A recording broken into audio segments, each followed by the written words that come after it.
Okay, hello and welcome to a bonus episode to just finish off this playthrough of Persona 1. Today we'll be showing the bad ending of the SEBEC route, which begins here the first time you come through the Lost Forest when you enter this gingerbread house. Huh? Who's there? Hey, isn't that the ghost who showed up at the Historical Society? Is she friends with that brat in black? What? Well, apparently not, because she is very upset about this. Hey now, don't cry. Are you little Mai? Yes? Whoa, she has a half-moon-shaped compact. It looks a lot like mine. That must be the castle's key, but who are these children? Hey, Mai, you know that girl Aki? Is she a friend of yours? No, she's not my friend. She's Mai. She's the bad Mai. What? What does that even mean? I was lonely, and that's when Kandori came. Then she came out of me and left with Kandori. She knows Kandori isn't our real dad. So she's a separate personality that split off. What is that compact? It's my treasure. It grants wishes. I used it to make this town. No way, that's... Yes, this little girl was this world's creator. Can't you use the compact to catch Aki and Kandori or send everyone home? Nope. Aki took half of it. And I know she's using the other half to do mean things. My wishes just get cancelled out. That's how come I'm hiding out here. But we can't get to Kandori without it. Can't we borrow it for a while? No, you can't. That's what Kandori wants. Mai, you shouldn't hide like this. Why not? Wouldn't I be safe if I hide here? Okay, so, you're meant to go through this in a certain order. However, to get the bad ending, you just need to be mean to this child. Like, you basically just have to go along with it, or just be very mean to this child. Well, but I don't actually know the exact dialogue, so I'm gonna go with I don't really know. Look, Naria, this isn't the time for jokes. Hiding from your problems won't solve them. You have to meet them head on. Why? Why are you all trying so hard? That's how it went. We don't have time for this. So we gotta get back to our world and save someone. Come on, please let us borrow that thing. From the looks of it, she's already dead. Hell no, she's alive for sure. Look, anyway, what are you all living for? Isn't it just painful? What? What about you, mister? What are you living for? Don't really know. What a strange kid. It's a tough question, but life isn't so bad. Naria, is that really what you meant to say, am I? Yes, it was. Okay, then, I'm gonna stay here. You can't have my compact. I'm sorry. This is going nowhere. We're begging you here. Please let us borrow it. If you won't... okay, Masao basically threatening to attack a child. And now she summons the bear. And you have to fight it. Help me, Mr. Bear. So now you have to fight the bear. First a robot and now a stuffed bear? I hate to do this, but we have no choice. Okay, so... Also, I love how this has a little background that's all just like little teddy bears. That's kind of cute, I like that. Okay, so, pretty much, now you have to do this boss fight. So hopefully we can get through it without too much hassle, but I don't actually remember what this thing's weak to. But hey, I think we should be okay. To be honest, I might actually be under-leveled for this, I don't really know. But hey, we'll see how it goes. I will say, this is a cool-looking... Like, I do think this is a cool-looking boss, not gonna lie. Okay, Zeodyne was neutral. However, everyone getting hit with a charm effect is definitely not ideal for me. And... honestly, I guess I'll just have everyone block this turn. I see. Okay, yeah. Never mind. I will have... I mean, realistically, I'll have to do everything again next turn. So let's just click through here and hopefully just have everyone block. I say that charm effect did not care. Now, I'm also starting to really wish that I just hadn't gotten anything. I wish I had something that just is kind of null to charm, but hey, we'll manage. Okay, so wind seemed effective. I'm going to switch Nanjo over a fail egg, because I did give Nanjo a fail egg. Magidula, and then I'll have Reiji switch on over a brass. Okay, so I should note, I mentioned in the episode when I first got here that I save stated to do this. Yeah, I then, like, save stated over that while I was going through the rest of the game. So I had to end up reloading a previous save, but hey, we'll get through without too much hassle. Also, 10 out of 10, good to know that Megiddo is good against this thing. And everyone but Nanjo can currently move. Okay, so... you know, let's try it. Let's try Miracle damage on it. Switch on a Phalanx as soon as Nanjo can actually move. And then I will also go for Eastern Impact. Fortunately for me, this boss doesn't seem like it's actually really attacking me very much. Like, I think pretty much all the damage I've taken has been from, basically my teammates hitting themselves. Like, them just kind of fighting among themselves because of the charm effect. So hopefully we get through this without too much hassle. I don't know how much health this thing has, but I can't imagine that this will take too long. Also, Reggie is now apparently immune to charm, so that is super helpful for me. Actually, you know what? Let's just try a regular attack and see how that goes. Nanjo still can't actually move. You know, let's have Reggie shoot it and see if that works. Okay, we got a crit, that was 35 damage. And Garudine hits for like, what, 160? 133, okay. And that... Okay, it's weak to gun damage, but it seems to have very good physical defense. I mean, to be fair, that does kind of make sense. If it's a stuffed bear, I suppose that makes sense why it would have higher physical defenses. I think that, yeah, that vaguely makes sense to me. Also, I don't even know why I'm bothering. Nanjo is just not getting to move in this fight. He's barely here. Okay, so, one thing I will say is I do greatly appreciate in Persona 2 how when you're fighting a boss, when it's on low health, it kind of goes into another animation. Like, you see it visibly starting to kind of show that it's tired. And hopefully it won't cast Candy Voice and Nanjo might actually get to move. I don't know how that missed, but whatever. Okay, I guess Nanjo still isn't moving. So realistically, this is basically a 4v5. Not a 4v5, a 4v1, because Nanjo has not done anything. Like, he hasn't done anything, but he also hasn't hit anyone for enough damage for it to really be much of an issue. Garudine hits for about the same amount of damage as always. Eastern Impact misses. Nanjo hits for like 8 damage total or something. Megiddo hits. Won't finish it off. But I imagine we're getting pretty close. Okay, wait. Nanjo can actually move this turn. Absolutely unprecedented moment. So I'm going to switch him over a Phalanx, and then I'll just start casting, Crimson Sublimation. And I imagine that will be very helpful, and Nanjo will start doing a considerable amount of damage. I'm also just kind of hoping that, maybe it'll be resistant to Charm, but honestly, knowing my luck, it definitely won't be. On the plus side, I don't think I need to worry too much. Okay, 10 out of 10, Nanjo is now immune to Charm as well, so I think I'm in the clear. Because now we should go for Crimson Sublimation, and Megiddo, and Eastern Impact, and that should probably do it.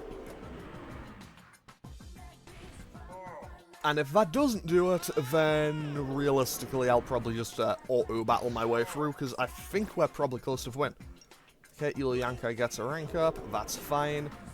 And now Eastern Impact lands for a fair bit of damage. Crimson Sublimation will do a lot more than it would have done otherwise.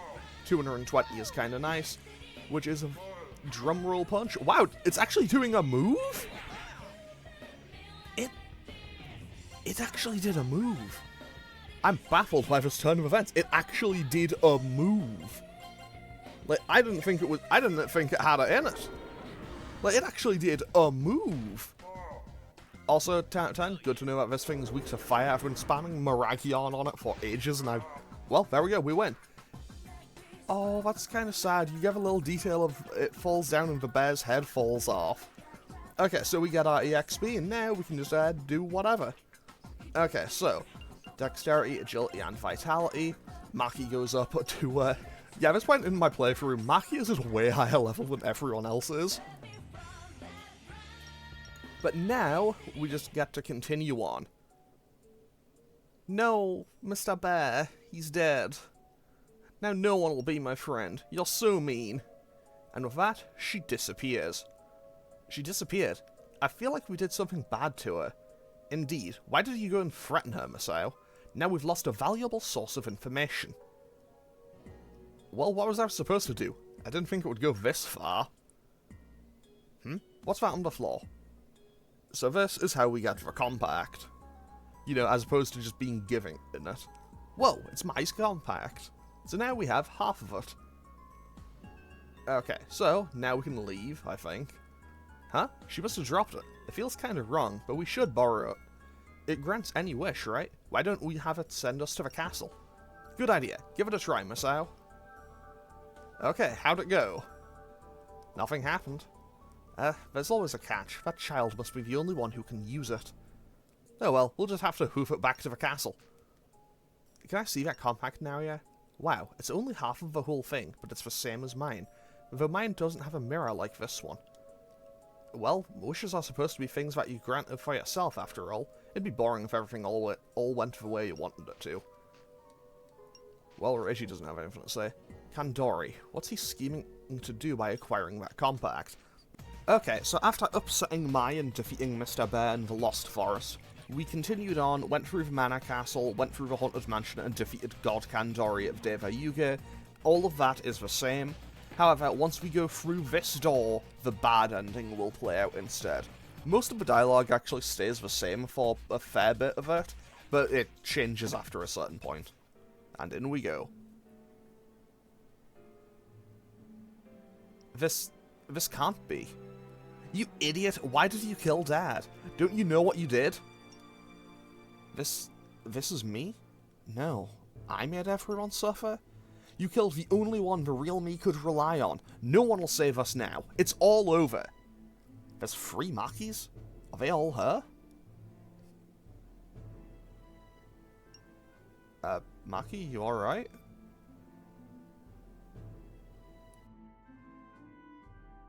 No, don't come near me. Don't look at me.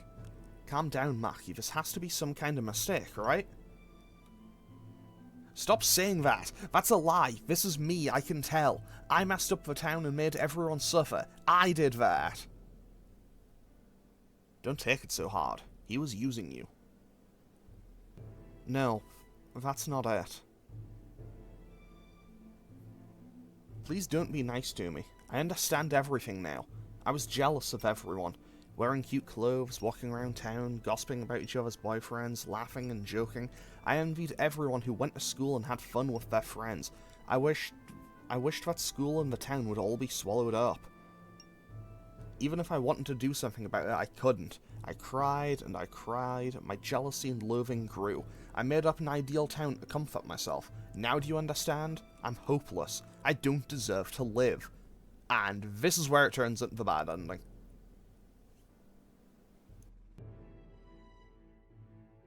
You?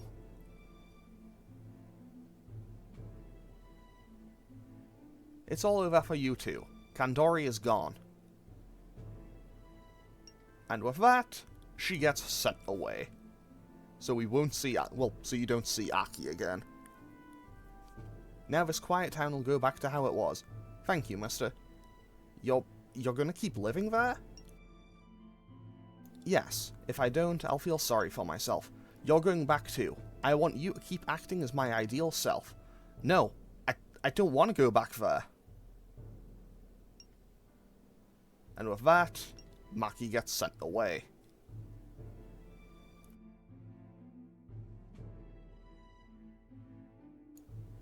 You like this boy now. Okay, I'll make him too. It's easy. Bye-bye, mister.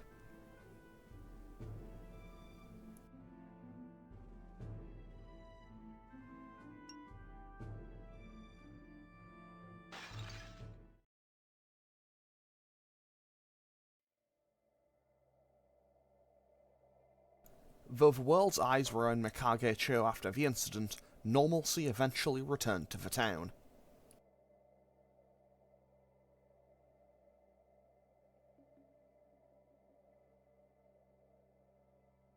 Despite the heavy media attention on SEBEC and Kandori, the identities of the students central to the incident remained hidden.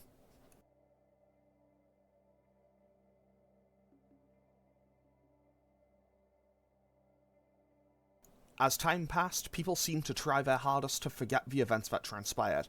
Time marched ever on, as if driven by something or as if pursued by their repressed selves, the people lived their lives, day in, day out. Okay, so that is the bad ending of the SEBEC route. Admittedly, I don't think the game does the best job of explaining it particularly well, so I'm going to explain it as best I can and give my personal interpretation on it. So, Mai forces Aki and the idealized Maki back into the dream world, or inside Maki's mind, basically running away from reality in its entirety. He does say that she'll make a version of Naoya for her in the dream world, because she likes him now, but that isn't really much consolation. Then the mirror shatters, so there's no way for Naoya or anyone else in the party to return to that world and basically save Maki from herself.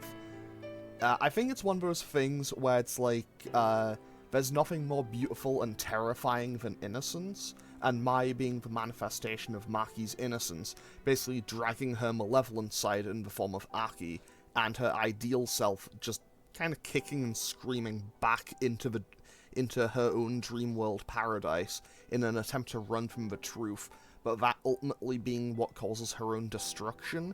I think that kind of encapsulates that pretty well. The end text does explain that with Kandori being dealt with, the town does go back to normal, but the main characters never really catch on to, like, their true selves. They never really, like, discover who they really are, and kind of just pretend like nothing ever happened, and just kind of run from themselves for the rest of their lives, I guess.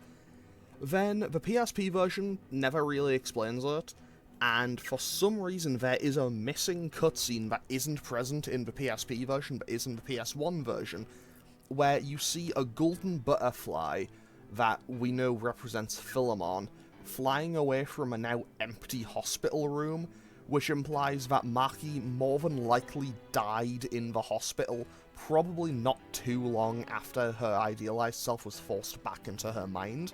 So I have a couple of theories on like how that would work.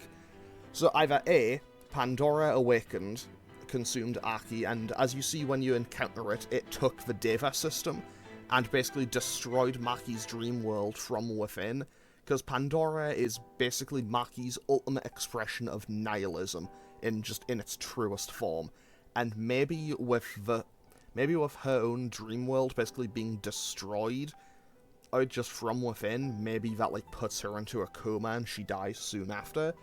Alternatively, as we hear from Philemon before you enter the Elia Cavern, Maki's soul returned to the Sea of Consciousness, and without Naoya and her idealized self being called to basically save her from herself, maybe her soul just returns to the Sea of Consciousness while her mind and body just give up entirely. But that is the bad ending of Persona 1 and kind of how I see it. Honestly, while it's not on the scale of the bad endings of Persona 2, 3, 4, and 5, I do, like, because it's not, like, a world-ending catastrophe. But I think just in general, for that one specific character, I think it is kind of just one of the bleakest endings the series has. But with that, we are now done with Persona 1. That's the entire game done. There is the Mikage Ruins and Devil's Peak, but those are basically just like super optional boss fights. So I am going to end this series off here. So I don't really know what I'm going to be doing next. I will be doing Persona 2, Innocent Sin, and Eternal Punishment at some point. I don't really have a schedule for that, though, but that will bring Persona 1 to a close. So, as always, feel free to leave a comment and click any buttons down below if you feel so inclined, and I will hopefully see you all next time for whatever it is I'm doing next. Okay, thanks for watching. Later.